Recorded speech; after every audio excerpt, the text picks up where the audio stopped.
പുതിയ സംസ്ഥാന സർക്കാരിന് മുന്നിൽ നിരവധി വെല്ലുവിളികളാണുള്ളത്.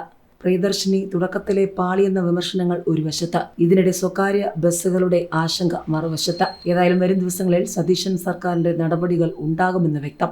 പ്രിയദർശിനി സൗജന്യ യാത്രയിൽ സുപ്രധാന നീക്കവുമായി സർക്കാർ. പുരോഗതി പഠിക്കാൻ വിദഗ്ധ സമിതിയെ നിയോഗിക്കും. സ്വകാര്യ ബസ് ഉടമകളുമായി 13-ന് ചർച്ച. KSRTCയിൽ സ്ത്രീകൾക്കായി നടപ്പാക്കിയ പ്രിയദർശിനി സൗജന്യ യാത്രാ പദ്ധതിയിൽ സുപ്രധാന നീക്കവുമായി സംസ്ഥാന സർക്കാർ. പ്രിയദർശിനി സൗജന്യ യാത്രാ പദ്ധതിയുടെ പുരോഗതിയെക്കുറിച്ച് പഠിക്കാൻ വിദഗ്ധ സമിതിയെ നിയോഗിക്കാനാണ് തീരുമാനം. പദ്ധതി നടപ്പാക്കിയതിലൂടെ സ്വകാര്യ ബസ് മേഖലയ്ക്കുണ്ടായ പ്രശ്നങ്ങളെക്കുറിച്ചും കടത്ത് നഷ്ടത്തെക്കുറിച്ചും ഈ സമിതി വിശദമായി പഠിക്കും. ഇതുമായി ബന്ധപ്പെട്ട പ്രതിസന്ധികൾ ചർച്ച ചെയ്യുന്നതിനായി ഈ മാസം 13-ാം തീയതി സ്വകാര്യ ബസ് ഉടമകളുമായി സർക്കാർ പ്രത്യേക ചർച്ച നടത്താനും തീരുമാനിച്ചിട്ടുണ്ട്. അതേസമയം KSRTC ബസ്സുകളിൽ സ്ത്രീകൾക്ക് സൗജന്യ യാത്ര ഏർപ്പെടുത്തിയതോടെ വരുമാന നഷ്ടം ഉണ്ടാകുന്നു എന്നാരോപിച്ച് സ്വകാര്യ ബസ് ഉടമകൾ ശക്തമായ പ്രതിഷേധമാണ് ഉയർത്തിയിരിക്കുന്നത്. കോഴിക്കോട് ജില്ലാ ബസ് ഓപ്പറേറ്റേഴ്സ് അസോസിയേഷന്റെ നേതൃത്വത്തിൽ കഴിഞ്ഞ ദിവസം പണിമുടക്കും മാർച്ചും നടത്തിയിരുന്നു. പ്രിയദർശിനി പദ്ധതി വന്നതോടെ വരുമാനം കുത്തനെ കുറഞ്ഞു എന്നാണ് ബസ് ഉടമകളുടെ പരാതി.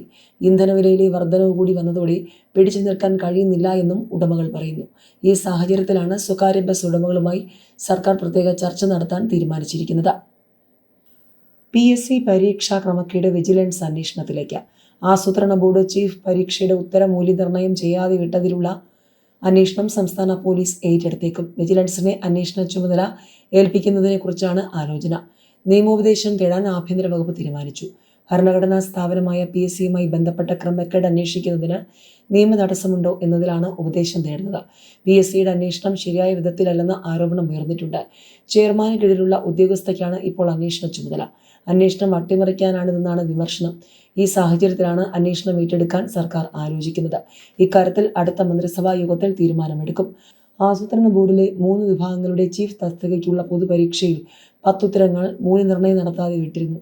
ഇതിൽ 2 തസ്തികകളുടെ റാങ്ക് പട്ടിക പ്രസിദ്ധീകരിച്ച് 2 പേർക്ക് നിയമനം നൽകി. അഡ്മിനിസ്ട്രേറ്റീവ് ട്രിബ്യൂണലിൽ പരാതി എത്തിയപ്പോഴാണ് പിഴവ് PSC സമ്മതിച്ചത്. 3 തസ്തികകൾക്കായി 200-ലേറെ പേർ പരീക്ഷ എഴുതിയിരുന്നു.